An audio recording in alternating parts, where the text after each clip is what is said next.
भारत की मीडिया में भी इसकी चर्चा रही और हम्म। अमेरिका की मीडिया में भी इसकी हल्की सी चर्चा रही थी। हम्म। तो ये तमाम चीजें हैं। तो यूनुस साहब तो कभी भी मजबूत रहे ही नहीं और ऐसे कमजोर शासकों का हट जाना ही बेहतर है, हम्म।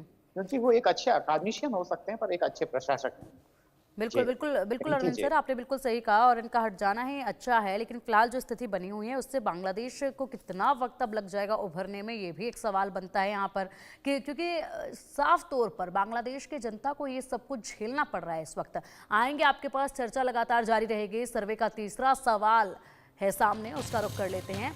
आर्मी चीफ के इस एक्शन के बाद यूनिस क्या करेंगे? आप चीन पाक से मदद लेंगे क्या? 22% लोगों का कहना है। देश छोड़कर भागेंगे क्या? 18% लोगों का कहना है। समझौता करेंगे क्या? इसमें 54% लोगों का कहना है और कुछ भी कहा नहीं जा सकता है, 6% लोगों का इसमें कहना है। वहीं क्या बांग्लादेश में यूनिस की पकड़ लगातार कमजोर होती जा रही है? 68% लोगों का कहना है कि हाँ, ये पकड़ अब कमजोर हो चुकी है। 29% लोगों का कहना है कि नहीं, ऐसा नहीं है। और वहीं 3% लोगों का कहना है कि अभी कुछ भी कहा नहीं जा सकता है। साफ तौर पर अगर देखा जाए तो ये पकड़ जो है मोहम्मद यूनिस की काफ़ी लंबे वक्त पहले ही जो है कमज़ोर पड़ चुकी थी और ऐसे में अब ये पकड़ इतनी ज़्यादा कमज़ोर होती जा रही है कि ये कयास अभी लगाए जा रहे हैं कि उनको बांग्लादेश छोड़कर भागना ही पड़ेगा।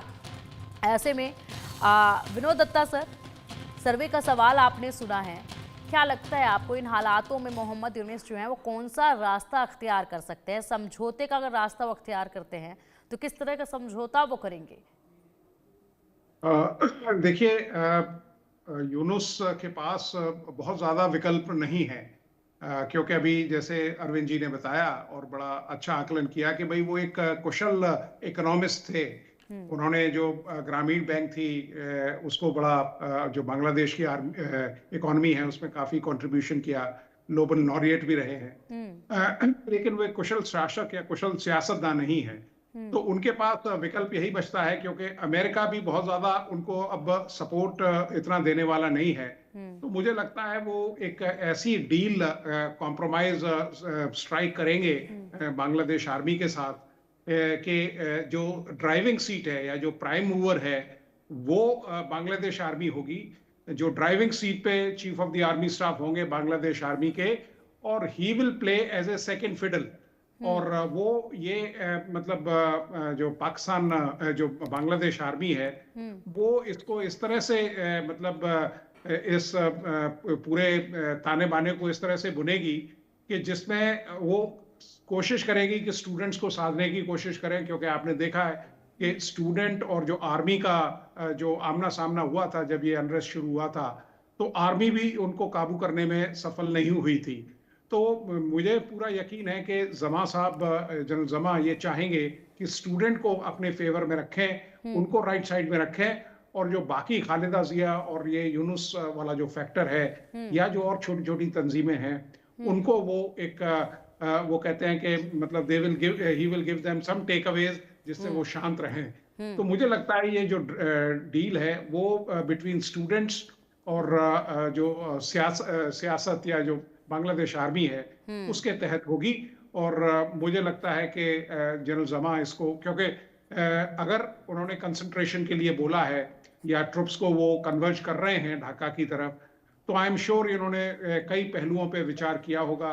कई जो वहाँ के इम्पोर्टेंट जो पिलर्स हैं उनको डिस्कस किया होगा, और खासकर जो पाकिस्तान जो बांग्लादेश आर्मी है उसके जो टॉप रैंकिंग ऑफिसर्स हैं वो उनकी तरफ होंगे। बिल्कुल सर, जिस तरीके से आपने बताया है कि यहाँ पर इन लोगों को अपने पक्ष में लेने की उनको ज़रूरत पड़ेगी और वो ये कोशिश भी करेंगे, जिस तरीके से आप समझौते को लेकर भी बता रहे हैं, ऐसे में वार्ता जो है आर्मी और छात्रों के बीच में होगी। लेकिन यहाँ पर फिलहाल जिस तरीके से हालात देखे जा रहे थे, छात्र खुद अपनी एक अलग पार्टी का ऐलान जो है वो करते नजर आए, वो भी अपनी अलग दिशा अपनाने की कोशिश कर रहे हैं, क्योंकि अब ऐसा लग रहा है जैसे मानो कि बांग्लादेश की सत्ता में आना किसी के लिए भी बहुत आसान सा हो गया है कि अलग से पार्टी मौका देकर खड़ी कर ली जाए। छात्रों का बहुत बड़ा अहम योगदान इसमें रहा है, जिस तरीके से शेख हसीना का प्रत्यर्पण, शेख हसीना को यहाँ से हटाया गया, उसमें सबसे बड़ा खेल जो है वो छात्रों का ही रहा था, सबसे बड़ा रोल जो है वो छात्रों का ही रहा था। इस वक्त भी वही नजर आ रहा है, तो इनको अपने पक्ष में करने की जरूरत तो महसूस होगी ही। कहीं ना कहीं बीच बीच में ये वार्ता की कोशिशें भी नजर आने लगी हैं। ऐसे में अरविंद सिंह सर, जिस तरीके से ये छात्र यहाँ पर बड़ा रोल अख्तियार कर रहे हैं, इनकी खुद की भी कुछ मांगे होंगी, समय समय पर वो ये मांगे रखते भी आए हैं, तो टर्म्स एंड कंडीशन तो यहाँ पर ये जरूर रखेंगे और उनमें काफी बड़ा बदलाव भी जो है वो आने वाले वक्त में देखा जाएगा, क्योंकि ये अपनी जमीन को भी यहाँ मजबूत कर रहे हैं। छात्रों के बारे में मेरा आकलन दरअसल बहुत सारी चीजों से प्रभावित है। अगर हम गहरे तौर पर स्टडी करें तो दरअसल छात्र क्या है कि वो अलग अलग धड़ों में बटे हुए हैं, तो यूनाइट नहीं है। कुछ तो वो हैं जो कि एक्सट्रीमिस्ट हैं, कुछ वो हैं जो लिबरल हैं, तो अलग